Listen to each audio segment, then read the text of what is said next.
একজন ব্যক্তির যখন ১০ লক্ষ টাকা ট্যাক্সেবল ইনকাম থাকে, তখন ট্যাক্স আসে তার হিসাব করে ৬৭,৫০০ টাকা।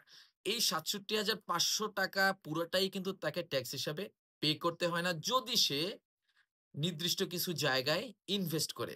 এই হিসাবটা আপনারা জেনে নেন। আপনার ট্যাক্সেবল ইনকাম যত টাকা, আমি বলেছিলাম ১০ লাখ টাকা, এইটার ১ম এ 3% আপনি হিসাব করবেন। ১০ লাখ টাকার 3% হলো ৩০,০০০ টাকা।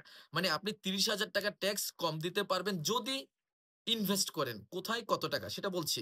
এই ৩০,০০০ টাকা পাওয়ার পরে সেটাকে ১০০ দিয়ে গুণন দিবেন। তাহলে ৩০,০০০ কে ১০০ দিয়ে গুণন দিলে কত হয়? ৩০ লাখ টাকা। সেটাকে ১৫ দিয়ে ভাগ দিবেন। ৩০ লাখকে ১৫ দিয়ে ভাগ দিলে ২ লাখ টাকা আসে। মানে আপনি যদি ২ লাখ টাকা বিনিয়োগ করেন, তাহলে এই ইনভেস্টমেন্ট এর কারণে আপনি সরকারকে আপনার যে ৬৭,৫০০ টাকা ট্যাক্স এসেছিল, সেখান থেকে ৩০,০০০ টাকা ট্যাক্স বাদ দিয়ে বাকি ৩৭,৫০০ টাকা ট্যাক্স দিলেই কিন্তু আপনাকে হচ্ছে। আর যদি আপনি ইনভেস্টমেন্ট গুলো না করেন, তাহলে কিন্তু আপনাকে পুরো ৬৭,৫০০ টাকাই ট্যাক্স দিতে হবে।